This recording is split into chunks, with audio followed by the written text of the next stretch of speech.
Às vezes a gente gostaria que uma coisa existisse e ela não existe, e aí cabe a gente fazer com que ela exista.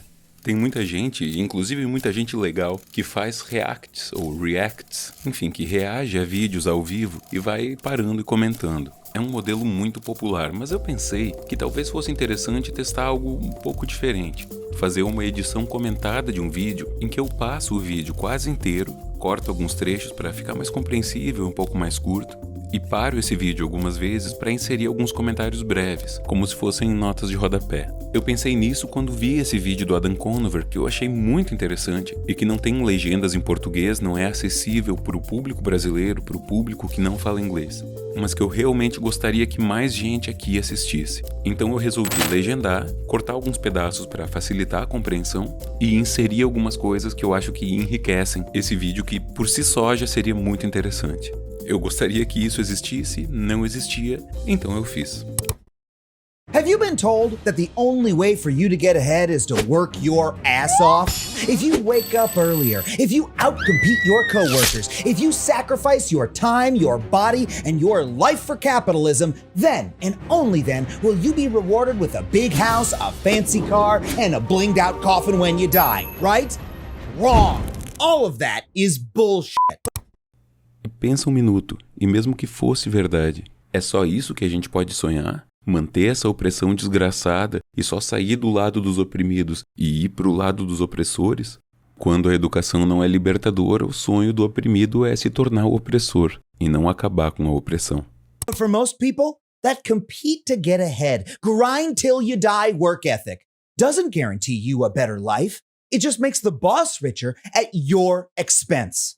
The truth is, the only way average people have ever gained economic security and prosperity is by refusing to work. Now, I realize I'm picking a fight with a big chunk of the internet here. Pop open Instagram and you'll be flooded with posts from accounts with names like Billionaire Bezos Grindset, writing such drivel as grind while they rest, study while they party, and you'll live like they dream. But if grinding your knob off is really the way to improve your lot in life, tell me this.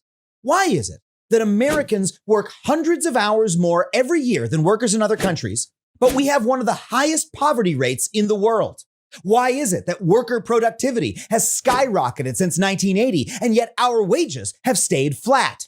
And why is it that at a time when we have record low unemployment, with more people working more than ever, so many Americans can't afford basic necessities like housing or medical care? Well, it's because that work hard, grind till you die ethos is one big myth designed to trick us into believing that if we work just a little harder, sacrifice just a little more, we too can become billionaires. But it's a lie. I mean, if you just think about it for a second, it's blindingly obvious that billionaires like Jeff Bezos did not earn their billions by working harder than everyone else, because it's not actually possible to work billions of times harder than another person. I mean, there are only 24 hours in the day. E de quando em quando aparece esse argumento de que quem trabalha mais, quem é mais eficiente, deve ser melhor remunerado. Mas ok, quanto melhor remunerado? O dobro? O triplo? 10 vezes? 1 milhão de vezes? Mesmo que você ache que existir essa desigualdade entre as pessoas seja uma coisa boa, ainda assim você não acha que em excesso isso pode se tornar um problema? In fact, he probably works less, because Bezos famously spends most of his morning doing what he calls puttering. That's right, puttering. Then saunters into his first meeting at the leisurely hour of 10 a.m. And to be clear, that all sounds great. We should all be so lucky as to get to spend the morning dicking around in a bathrobe. E com toda a tecnologia e os avanços que a gente tem, a maioria das pessoas poderia estar fazendo isso e a gente ainda assim produzir mais do que o suficiente para todo mundo. Pensa, por exemplo, na quantidade de trabalhos inúteis que existem. Ou então em todos os casos em que trabalhar mais não necessariamente aumenta a nossa produtividade, mas que para se sentir mais no controle dos funcionários ou para não desvalorizar o ponto em que os escritórios ficam, manter a especulação imobiliária desses locais, fazem com que trabalhadores que poderiam estar remotos ou poderiam trabalhar menos horas por semana e ainda assim manter ou talvez até aumentar a sua produtividade, tenham que ir presencialmente e ficar mais horas do que necessário sem aumentar a produtividade e tornando a vida dessas pessoas significativamente pior. But you know who's already been rising and grinding for 6 hours by the time Jeff finishes the Wordle? the everyday people who work in his warehouses. The truth is, billionaires like Bezos actually got rich because they figured out how to squeeze work out of other people, pay them peanuts, then keep the profits for themselves. Jeff's warehouse employees are forced to endure such long and grueling hours that OSHA warns working for Amazon could give you a musculoskeletal disorder. But you know what? In exchange for sacrificing their health and well-being so boss baby Bezos can bank another bill, do those workers get paid a portion of the profits? No, they get burned up and thrown out. The turnover rate in Amazon warehouses is 150% a year. That's right, Amazon literally churns through their entire workforce in under 8 months. I'm giving real-life Lex Luthor here a hard time, but the truth is, this is how every company in America... Ele está falando dos Estados Unidos, mas é claro que isso não é uma questão de país, isso é uma questão de sistema econômico. ...sees its workers. It's right in the name of the department. Human resources. You're just another resource to them to extract and convert into revenue as cheaply as possible. You're not a person. You're literally fuel. In fact, you're better than fuel because unlike gasoline or coal or electricity, they control the price of your labor. You're a soft cost. And if they can threaten, trick, or coerce you into doing more work for less wages, then their costs go down and their profits go up. So come on. You think hard work is going to impress the bosses and make them give you a raise? Please. You're literally worth more to them the less they pay you. That means we live under a system where no matter how hard you work, you still may not be able to afford the basic necessities of life because some motherfucker on top is keeping all the profits of your labor for himself. E quem defende esse sistema diz que tudo bem isso acontecer porque quem está embaixo pode subir trabalhando muito, trabalhando duro. A chamada meritocracia. Agora, se isso fosse verdade na realidade em que a gente vive, a pessoa mais rica do Brasil não seria alguém que nunca trabalhou na vida. E não teria pessoas que ralam 8, 10, 12, 14 horas por dia fazendo um trabalho competente e com sorte conseguem empatar os boletos no fim do mês. And if you complain about it, well, too bad, because our toxic hustle culture has convinced everyone that if you can't pay the bills, it's your own lazy fault. So what the f*** do we do about it? Simple. The same thing we did the last time this happened. So the Industrial Revolution was kind of fucked up. Work moved from the farm or the home, where people could labor at their own pace, into the factory, where they were forced to work back-breaking hours under abominable conditions. O historiador Edward Palmer Thompson leva essa questão muito além, mostrando como essa mudança do tempo da natureza para o tempo do relógio afetou significativamente essas pessoas de várias formas que a gente mal consegue compreender. É muito interessante e vou deixar o link na descrição. Workers back then were treated even worse than we are today, and the companies that abused and exploited them were even more powerful.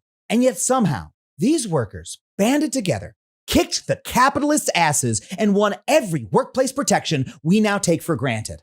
And they didn't do it by working harder or getting on their grind. They did it by collectively refusing to work. I really can't overstate how horrifying working conditions were during the late 19th century. People were made to work 14 hours a day, 6 days a week. Children worked side by side with adults, and the bosses literally worked them all to death. Ele está dando exemplos dos Estados Unidos, mas o que aconteceu aqui no Brasil era muito parecido. Só que isso aconteceu menos aqui porque aqui tinha menos indústria do que lá. Mas as condições eram muito parecidas e as ideologias que circulavam entre os trabalhadores eram muito parecidas, o que vai levar também a greves muito parecidas, como a Grande Greve Geral de 1917. In the cotton mills, girls were inhaling particles and vomiting onto the mill floor.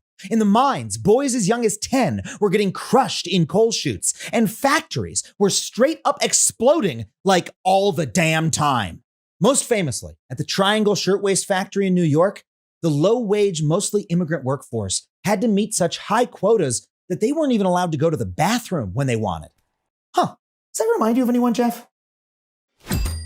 In fact, the doors were routinely locked from the outside. So when on March 25th, 1911, a fire broke out, the women and girls who worked at the factory were unable to escape and were forced to jump out of 10th-story windows. 146 people died. Tragedies like these were so traumatic, so gruesome, and so utterly common that workers had no choice but to fight back. First, they begged for change. Then they pleaded. So when asking nicely failed, the workers began to organize. See, individually, the average person doesn't have the power to stand up to a billionaire capitalist, but when they act together, workers gain power. E é por isso que é tão interessante para quem está no poder essa lógica dos trabalhadores competindo uns contra os outros, porque isso mantém no poder as pessoas que estão no poder, porque um trabalhador sozinho nunca vai ter poder o suficiente para competir com quem está lá em cima. Então é preciso para essas pessoas manter os trabalhadores desunidos e fazer eles competirem uns contra os outros. É um jeito muito eficiente de fazer com que os trabalhadores nunca se vejam como estando do mesmo lado. Kinda like a Gilded Age version of Voltron. These workers formed into unions, democratic organizations dedicated to fighting for the rights of their members. And their weapon was the strike, or the collective withholding of their labor. See, even though the bosses at the top tell us that they're the ones doing the big capitalism, so they deserve the big bucks, in reality, it's the labor of the workers that actually generates their profits. So when the workers say collectively, nah, you know what, we're not interested in dying in your black lung death trap, pass, they turn off the money tap. And when confronted with this potent new weapon, you know what the bosses did? They sent armed militias to murder them. When the Great Railroad Strike began in 1877, state militias killed 10 workers in bloody clashes. In 1897, 19 striking coal miners were killed by police. And in 1914, the Colorado National Guard murdered more than 20 strikers, including 11 children. O próprio Dia do Trabalhador, que acontece no 1º de maio e é feriado até hoje, surgiu depois de uma manifestação dessas que foi brutalmente reprimida pela polícia, causando muitas prisões, ferimentos e mortes. But you know, the workers had a choice. They could die in the coal mines and the factories, or they could die fighting for a better life. And that really was no choice at all. So they stood strong. Despite the violence leveled against them, by 1935, union membership had grown so dramatically that the labor movement became a powerful force in U.S. politics, and workers forced Congress to pass the Wagner Act, which for the first time federally guaranteed that they had the right to organize into a union, and that once they did, the company was required to bargain with them. With that, the days of sending militias to bust up unions were over, and instead, the workers started kicking corporate ass. They began unionizing across America, going up against and taking down the most powerful corporations on earth. In the 1930s, General Motors was even bigger, more powerful, and more exploitative than Amazon is today. But the workers at GM's Body Plant 1 literally seized the means of production by sitting down on the job and refusing to work or leave the factory until they got what they wanted. They even wrote songs to keep their spirits up. Sit down, just keep your feet. Sit down and rest your feet. Sit down, you gotta be. Sit down, sit down. E é por isso que hoje tantas músicas de funk dizem que você tem que sentar. Não, calma. Mas falando sério, isso realmente influenciou muita coisa. Por exemplo, protestos pelos direitos civis algumas décadas depois, os sit-ins, que era uma estratégia muito comum dos movimentos por direitos civis nos anos 50 e 60. After 44 days of total shutdown, General Motors bent the knee and recognized their workers' union. The sit-down strike turned out to be such a powerful weapon that just a few days later, Big Steel recognized the Steel Workers Union and agreed not just to pay hikes, but an 8-hour day, a 40-hour work week, and time and a half for overtime. You know, just the baseline workplace protections we all take for granted today. E não muito depois disso, no Brasil, na era Vargas, é criada a Justiça do Trabalho e depois a CLT, a Consolidação das Leis do Trabalho, que não aconteceram porque o Vargas era bonzinho e tudo mais. Aconteceu porque os trabalhadores, unidos, tinham força. Turns out they weren't gifted to us by benevolent billionaires. They were won by brave workers who took radical action to halt the wheels of industry until they got what they demanded. And many of them literally sacrificed their lives so the rest of us could live free from exploitation. And let's be clear, these workers succeeded beyond anyone's wildest imagination. The era of mass unionization also brought about the largest reduction in inequality in the history of this country. E esses direitos foram conquistados durante o período da Grande Depressão, a maior crise econômica que os Estados Unidos já tinham enfrentado, e ajudou os Estados Unidos a superar essa crise econômica. That means the labor movement literally created the American middle class. When you think back to the good old days, the kind of solid American job your grandparent might have had, where an honest day's work earned you a house, college savings for your kid, and a pension plan for your retirement, you're thinking of a union job. Hell, even non-union workers benefited because the union jobs were so good, other companies needed to step up their benefits to attract workers. I mean, think about this. Some of the most exploited and disenfranchised people in America forced the titans of industry to bend to their will just by organizing, sticking together, and insisting on their common dignity. And in so doing, they made life better for all of us. And with that, an era of labor peace fell across the... You fool. Did you really think corporate America was just going to lie down and let those puny wage slaves win? Of course not. The capitalists never stopped hating the unions. Instead, they spent the next 70 years executing a master plan to weaken and destroy the labor movement and the prosperity that came with it. Less than 10 years after the passage of the Wagner Act, the forces of business lobbied Congress to pass the first anti-labor law, the Taft-Hartley Act, which made many types of strikes illegal. When workers fought back against the dozens of anti-labor laws that followed, the Supreme Court sided with the bosses over and over again. As a result of this onslaught, by the 70s, membership in unions had already begun to decline. But the masterstroke came in 1981 when 11,000 air traffic controllers went on strike, and President Ronald Reagan responded by firing them. Oh yes, Reagan was the great communicator, and what he communicated to workers was go fuck yourself. This move signaled that the government was no longer on labor's side. E até hoje o governo não tá. Claro que cada governo é diferente, alguns vão trabalhar um pouco mais, um pouco menos a respeito disso, mas dá uma olhada no que o Tim Gurner, esse bilionário psicopata australiano, falou em um congresso, em um evento público. And we need to see that change. We need to see unemployment rise. Unemployment has to jump 40-50% in my view. We need to see pain in the economy. We need to remind people that they work for the employer, not the other way around. I mean, there's been a systematic change where employees feel the employer is extremely lucky to have them, as opposed to the other way around. So it's a dynamic that has to change. We've got to kill that attitude, and that has to come through hurting the economy, which is what the whole global, the world is trying to do. The governments around the world are trying to increase unemployment to get that to some sort of normality. Percebe que ele está falando das ações dos governos para favorecer os patrões e prejudicar os empregados, e que isso não é uma coisa anormal. A consequência disso é a normalidade. This move signaled that the government was no longer on labor's side, and that the capitalists were free to drive their boot into workers' faces over and over again. And they did with the help of a secret weapon. Money. They have a shitload of money. Today, instead of paying their workers fair wages, American employers spend around $433 million a year on consultants that advise them how to avoid and squash unions.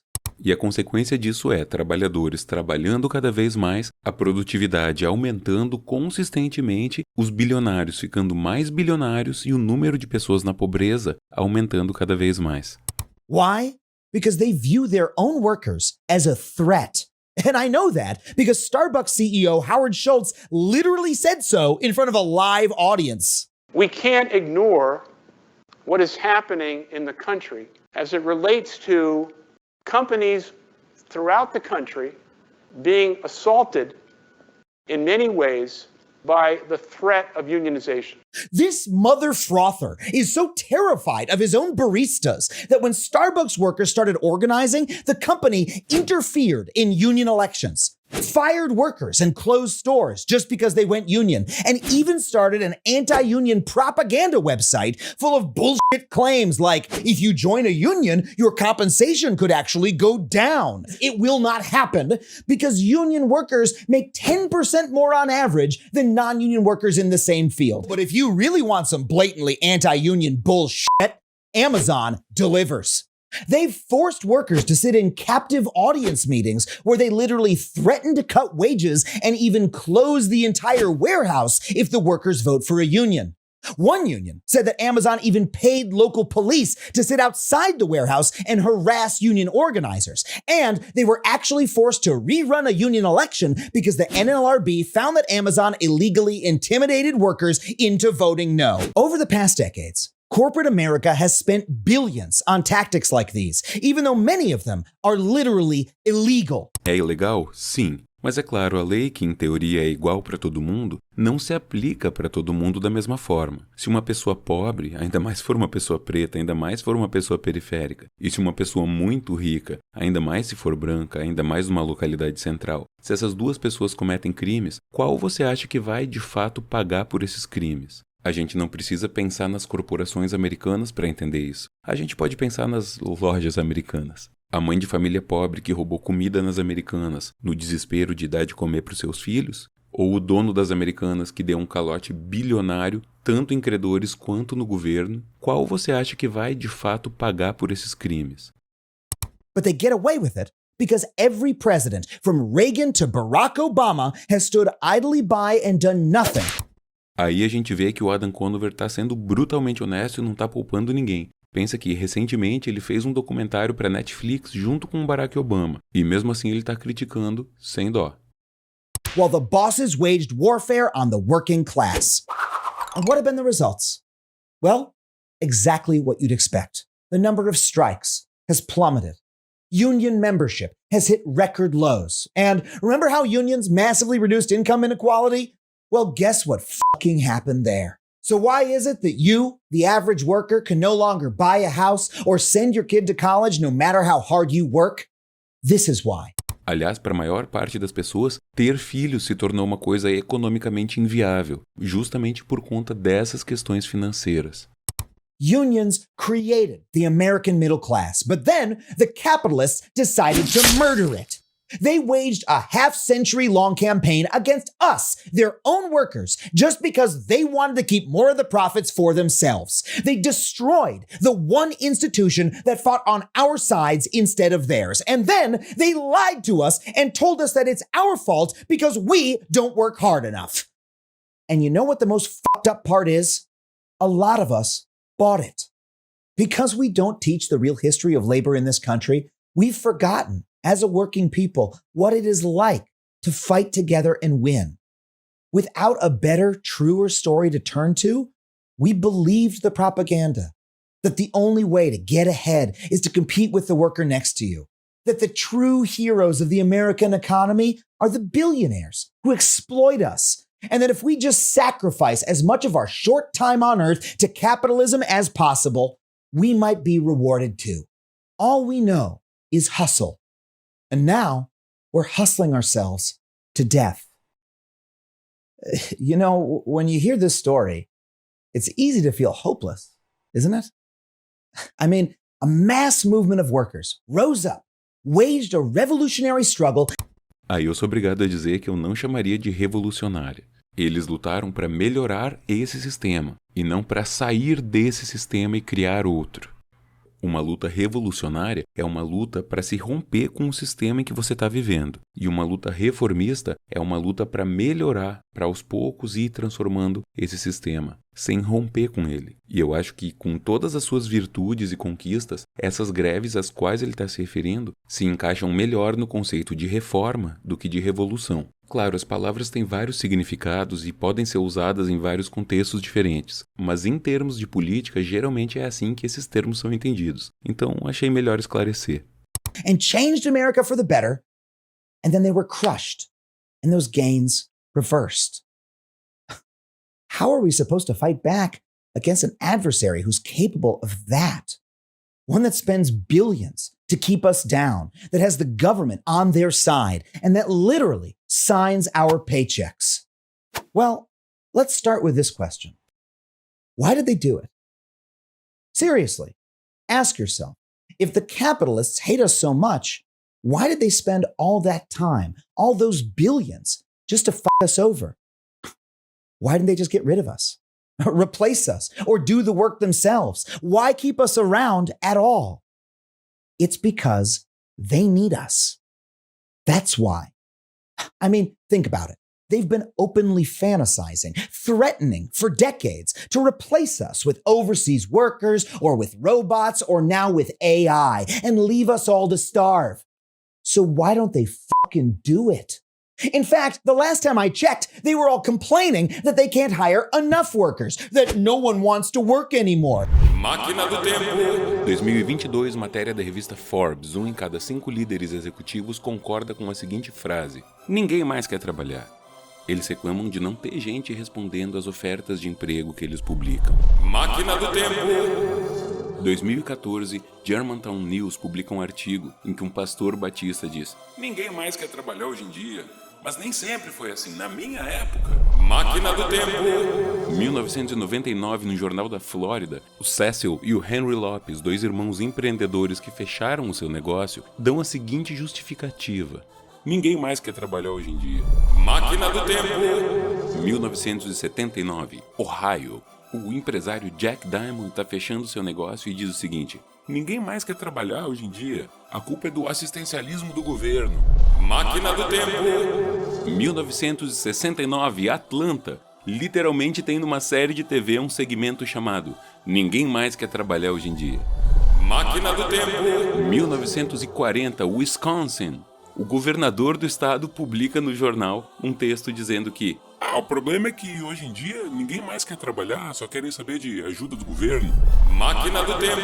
1922, Kansas. O jornal local publica uma reclamação dos executivos e donos de fábricas dizendo que ninguém mais quer trabalhar hoje em dia, a não ser que a gente pague para eles salários o suficiente para eles trabalharem só metade do dia. Máquina do Tempo! Stockton, 1894. O jornal local publica uma reclamação de que os trabalhadores de Minas estão querendo entrar em greve e que ninguém mais quer trabalhar hoje em dia. E dá para entrar na máquina do tempo e continuar voltando e vai continuar tendo exemplos. Desde que existe um cara que é dono da coisa e um monte de gente que não tem nada e vai morrer de fome se não trabalhar para esse cara, o bonitão vai querer que tenha um monte de gente desempregada para pagar o mínimo possível e se tiver criança passando fome, azar. It's because they need us. No matter how much they try to fuck us over, gaslight and disempower us, capitalism needs us and our labor to function. And because they need us, we have power. That is what the workers of a century ago knew. And after decades of being squeezed dry by those in power, the workers have started fighting back.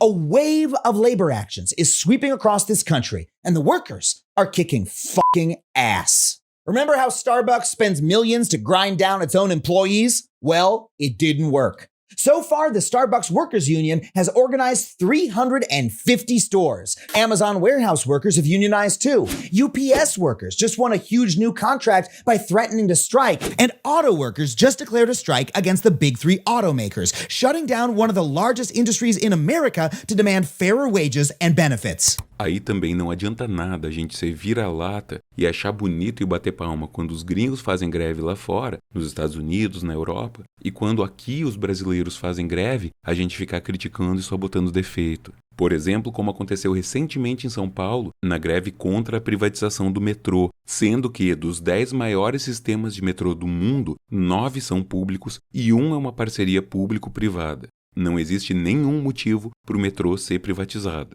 E assim como lá nos Estados Unidos, o judiciário não apoiou os grevistas.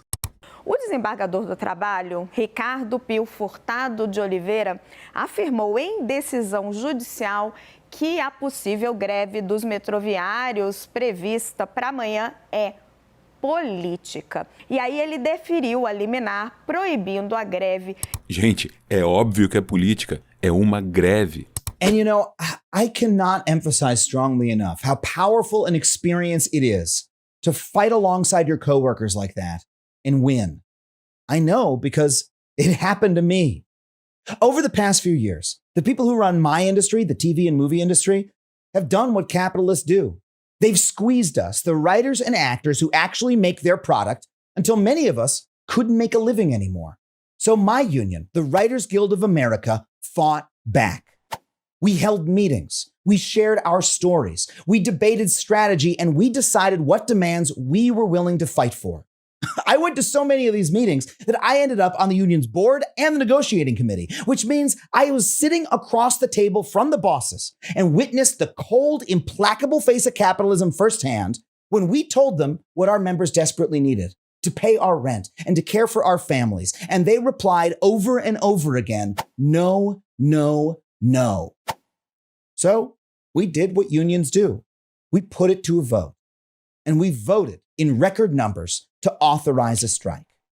The day we put down our pencils and took to the picket lines, we shut down the entire industry. We ground the wheels of commerce to a halt, and we told the companies we would not leave the picket line, that they would not get a single show or movie made until they negotiated with us over our demands. A few months later, SAG-AFTRA, the performers union, went on strike too, and actors joined the picket line, massively adding to our collective leverage. E isso é uma coisa muito poderosa, porque se um ramo inteiro de trabalhadores para, isso já é uma coisa forte. Agora, quando surge solidariedade entre os diferentes grupos de trabalhadores que se unem para lutar pela sua dignidade, isso é muito mais forte ainda. And after 148 days of picketing, of shared sacrifice and community and laughter and tears, you know what happened? We fucking won. All those proposals they told us at the beginning were too expensive, that they'd never consider in a million years. They gave on them, and we won a contract that will secure our careers and protect writers for decades to come. And that has been, simply put, one of the most powerful experiences of my life. We saw a problem that needed fixing, a system that was fundamentally fucked up and hurting people. But we didn't just complain about it. We didn't just vote or beg a politician to help. No, we did something about it ourselves. We organized collectively. We marshaled our power and we forced the motherfuckers on top to do what we demanded because they had no other choice. We walked back and forth on the sidewalk with signs and we changed the fucking world. And that is incredible. You know, we spend so much of our lives feeling powerless to fix this fucked up world we live in.